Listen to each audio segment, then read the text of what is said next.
A seismic shift just occurred in the silver market, and the aftershocks are going to be felt for months. What happened during Christmas while Western markets were closed is about to change everything you thought you knew about precious metals. I'm going to explain what occurred and why it matters. Subscribe and turn on notifications if you want to stay informed about real market developments. The mainstream media is either ignorant or deliberately silent on this. Drop a comment and share your thoughts on what happens next in silver. During the holiday season, while you enjoyed festivities, something remarkable occurred. Western trading floors sat empty and dormant, yet across the Pacific, the Shanghai Gold Exchange, Earth's largest physical silver marketplace, documented a transaction that should concern everyone. Physical silver exchanged hands at $82 per ounce. This wasn't theoretical. This wasn't derivatives. Actual metal transferred ownership at that figure. Meanwhile, every Western screen displayed $74.87.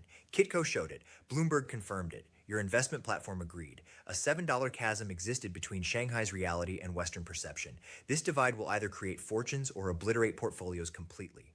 Before proceeding further, understand this clearly. Nothing presented constitutes investment guidance. You bear full responsibility for financial choices. Conduct independent investigation. Consult qualified experts. Never risk funds essential for survival. My purpose involves revealing market mechanics obscured from public view. Why does this $7 discrepancy exist? Most investors misunderstand precious metals operations. These markets function continuously, but not uniformly. The COMEX in New York dominates price discovery for silver. Futures trading establishes benchmark values. Christmas Day shut down COMEX completely. London's LBMA closed simultaneously. For 36 consecutive hours, Shanghai stood alone as the sole major venue actively exchanging physical silver.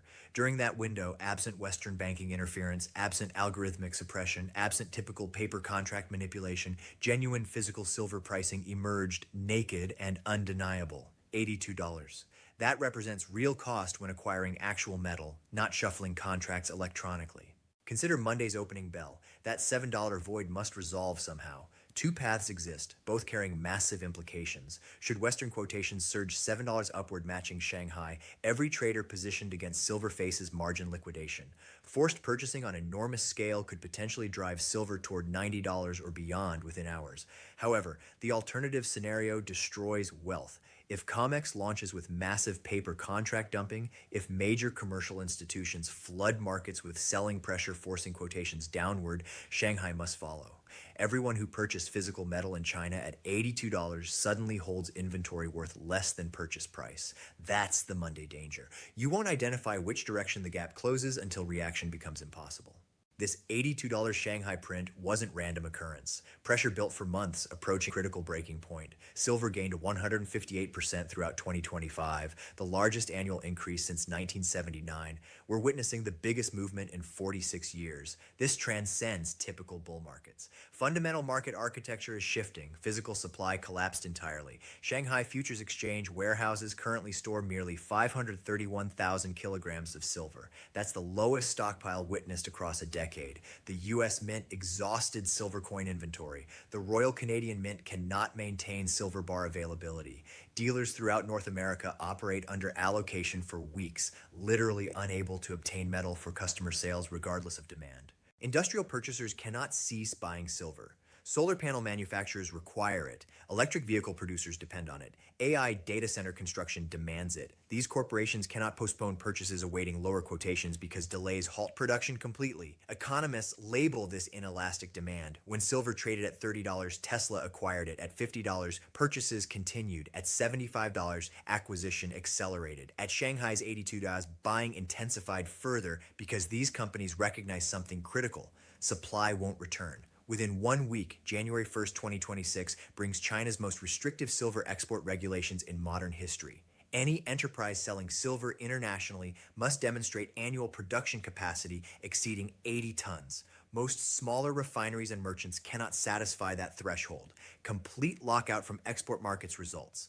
The outcome is straightforward and alarming. Chinese silver remains in China. Global supply just decreased 70%. China controls 70% of worldwide refined silver production. When export restrictions activate, remaining nations compete for leftover 30%.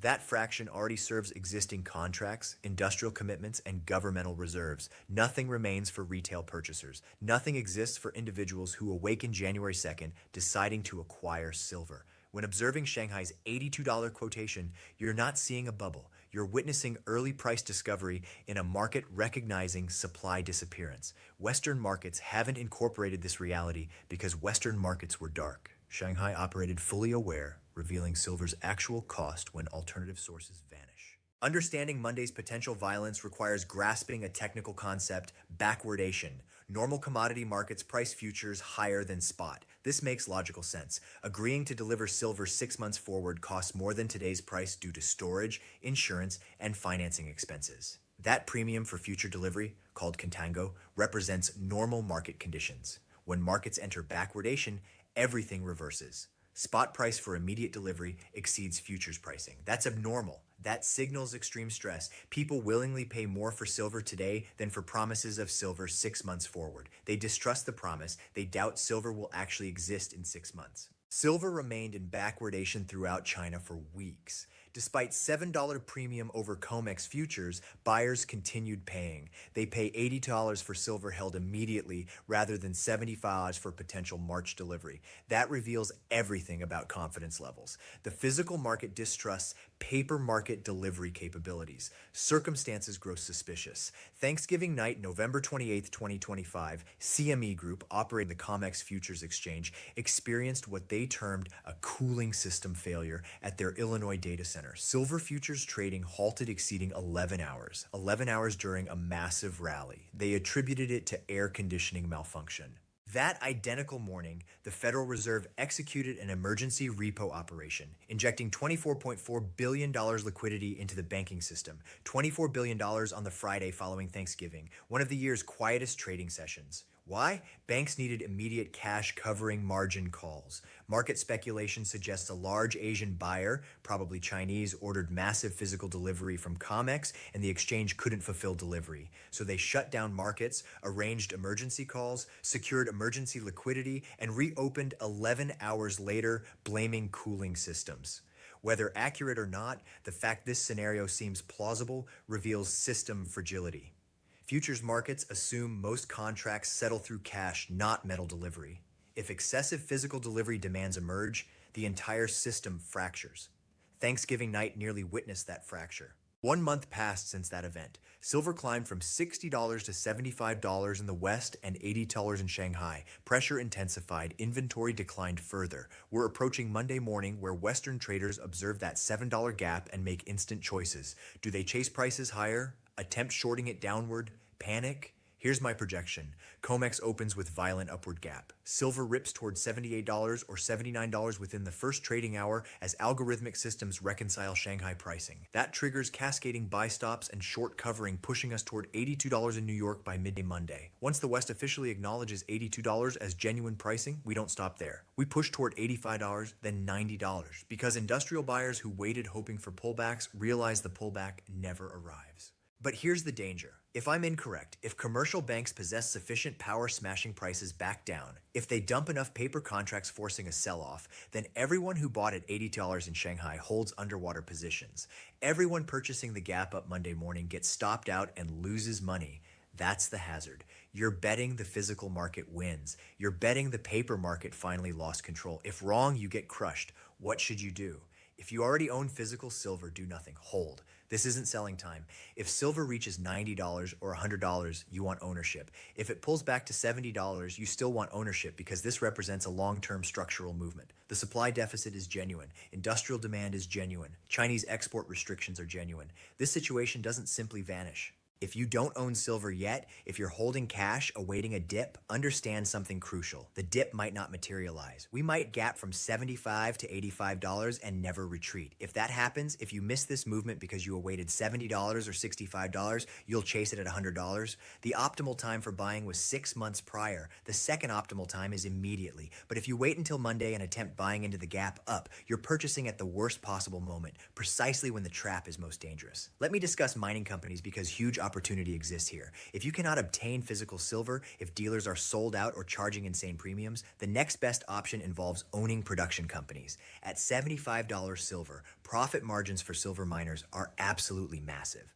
A typical primary silver miner has all-in sustaining costs around $20 per ounce. That includes mining, refining, overhead, everything. At $30 silver, they were barely profitable. At $50 silver, they were doing okay. At $75 silver, they're printing money. At $82 silver, they're making $60 to profit per ounce. Consider what that does to their stock valuation. A miner producing 10 million ounces annually just went from making $80 million profit at $30 silver to making $600 million profit at $82 silver. That's a 7 times increase in earnings. But have their stock prices increased 7 times? No. Most have doubled or tripled, but they haven't repriced to the new reality yet. The market remains skeptical, still waiting to see if this price is real. But once Monday morning's gap confirms that $82 is the floor, once the West admits Shanghai is correct, those mining stocks are going to explode.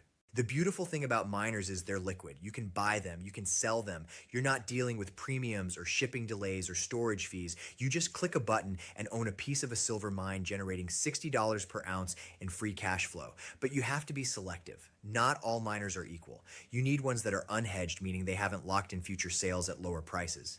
You need ones in safe jurisdictions because if silver hits $100, governments will start talking about windfall taxes or nationalization. And you need ones with low debt because high leverage works both ways. If silver pulls back, leveraged miners get destroyed. Now let's discuss what happens if I'm correct. If silver gaps up Monday and holds above $80, what comes next? I think we're looking at a 3-stage movement. Stage 1 is gap fill and confirmation. That's Monday through Wednesday. We gap from $75 to $80, maybe $80. We consolidate and hold. The shorts cover, algorithms recalibrate. By Wednesday, $80 is the new floor. Stage 2 is industrial panic. That's the remainder of December into January. Chinese export restrictions go live. Supply tightness becomes undeniable. Industrial buyers who thought they could wait start placing orders at any price. We grind from $80 to $90, then $90 to $95. This stage is slower, not a panic spike, just relentless buying with no sellers. Stage 3 is public mania. That's when silver breaks $100 and makes the front page of every financial news site. That's when your uncle, who hasn't thought about silver since 2011, calls asking if he should buy. That's when ETFs see massive inflows. That's when momentum traders pile in, and that's when we go from $100 to $120, maybe $150 in weeks. But here's the thing about stage 3. By the time it happens, you're not buying anymore. You're selling, or more accurately, you're swapping. You're taking your silver and trading it for something productive, real estate, a business, or gold at a favorable ratio. You're not selling it for dollars, because by the time silver's at $150, the dollar is in free fall. That's why silver is at $150. You don't trade the hardest asset for the softest currency. You trade it for another hard asset. The gold to silver ratio right now is about 60 to 1. That means it takes 60 ounces of silver to buy 1 ounce of gold. Historically, that ratio has gone as low as 15 to 1 during silver manias. If we get back to 30 to 1, which I think is very possible, you can swap your silver stack for twice as much gold as you can today. That's the trade. You ride silver up, swap into gold at the peak, preserve your wealth without ever touching fiat currency. Now, let's talk about the elephant in the room. What will the government do? Because make no mistake, if silver goes to $100, if it disrupts industrial supply chains, if it creates a financial crisis for banks that are short, the government will intervene. They have to.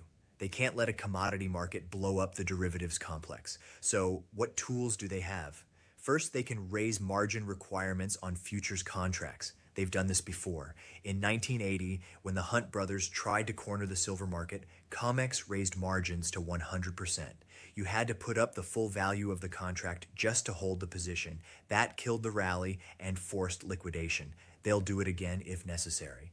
Second, they can implement position limits. They can say no single entity can hold more than a certain number of contracts. This prevents hoarding and short squeezes. It gives commercials breathing room. It's a blunt tool, but it works. Third, they can declare force majeure. This is the nuclear option. The exchange or clearinghouse declares that due to extraordinary circumstances, they cannot fulfill their obligations. Contracts get settled in cash at a price they determine, not the market price. If you're long silver at $100 and they declare force majeure and settle you out at $80, you just lost 20% and there's nothing you can do. This is why physical silver in your possession is so critical. They can manipulate the paper price. They can change futures exchange rules. They can halt trading. They can force cash settlement, but they cannot take metal out of your safe. If you hold it, you own it. When the dust settles, when contracts are unwound and lawsuits are filed and new rules are written, the person holding physical metal wins. Now, I want to address something I keep seeing everywhere.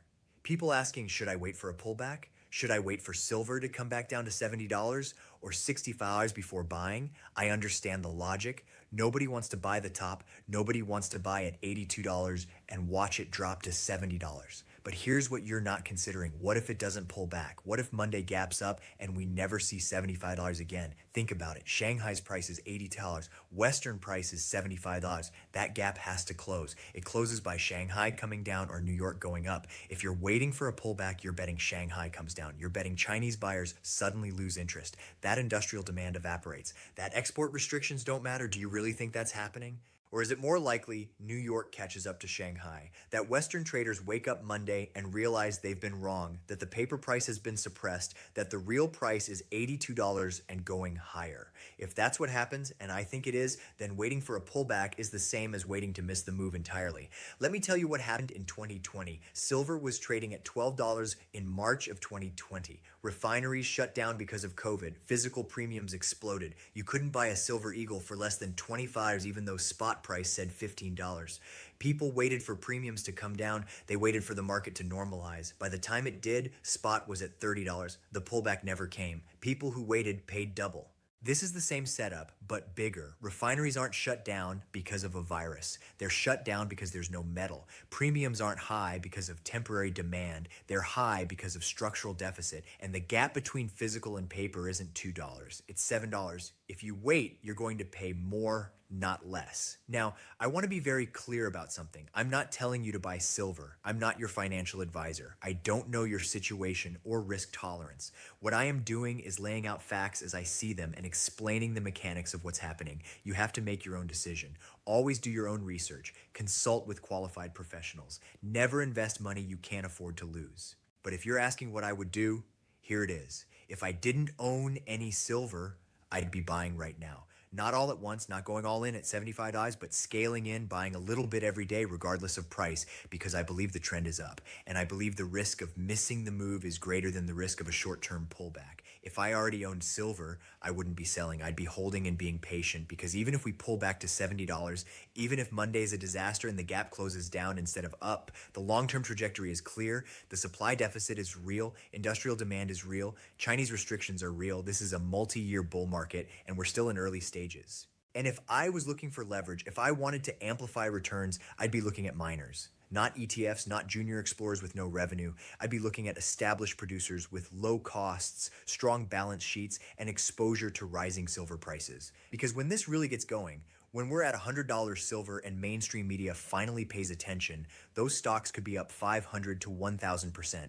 Let me paint you a picture of Monday morning. You wake up and check your phone. Silver's trading at $78 in pre-market. It gapped up $3 overnight. You're excited, nervous, wondering if you should buy. By the time markets officially open, it's at $80. Momentum is building. Shorts are covering. Algorithms are chasing. Within an hour, it's at $82, matching Shanghai's price. Now the question is, does it stop there or keep going? If it stops, if $80 is the top and we spend days consolidating, then okay, you have time. You can wait and watch. But if it doesn't stop, if it blows through $82 and hits $85 by lunch, then you're chasing. And chasing is how you lose money. The trap is not knowing which scenario plays out until it's too late. That's why it's called the Monday morning trap. The decision you make in the first hour of trading could define your next 12 months. Do you buy into strength and risk a pullback? Do you wait and risk missing the move? There's no perfect answer, only the choice you make and consequences that follow.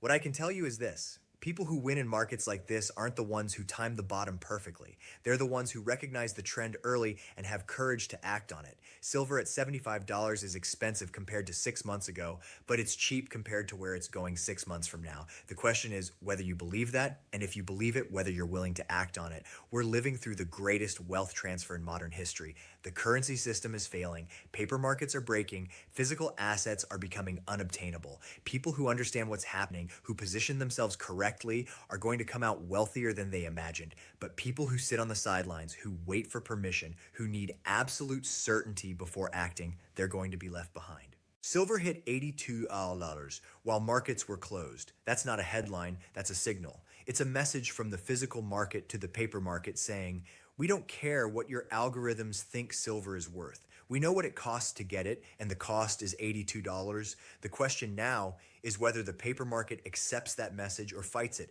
My guess is they fight. They'll try to smash it back down. They'll flood the market with sell orders. They'll raise margins. They'll do everything to regain control. But I don't think it works this time. Physical demand is too strong. Supply deficit is too severe. Chinese restrictions are too binding. And when the paper market finally admits defeat, when they accept that $82 is the floor and not the ceiling, that's when this goes parabolic. That's when we go from $82 to $90 to $100 in weeks. And if you're not positioned by then, you're not getting positioned, because once mania starts, once the public piles in, premiums go insane. You'll be paying $120 for a silver eagle when spot is at $100. The window closes fast. Here's what you need to understand. The Monday morning trap isn't just about Monday. It's about the entire next phase of this bull market. It's about whether you recognize what's happening and act accordingly, or whether you hesitate and miss it. People who bought at 25 and held through volatility are sitting on 300% gains. People who waited for a pullback that never came are still waiting. Don't be the person still waiting when silver is at $150. Don't be the person who looks back in 2 years and says, I knew it was going up, but I didn't buy. Because that regret is worse than any short-term loss. You can recover from buying at the wrong price. You can't recover from not buying at all. The choice is yours. The information is in front of you. The mechanics are clear. The catalysts are real. What you do with that information is up to you. But whatever you decide, decide fast, because Monday morning is coming, and when it does, the trap snaps shut.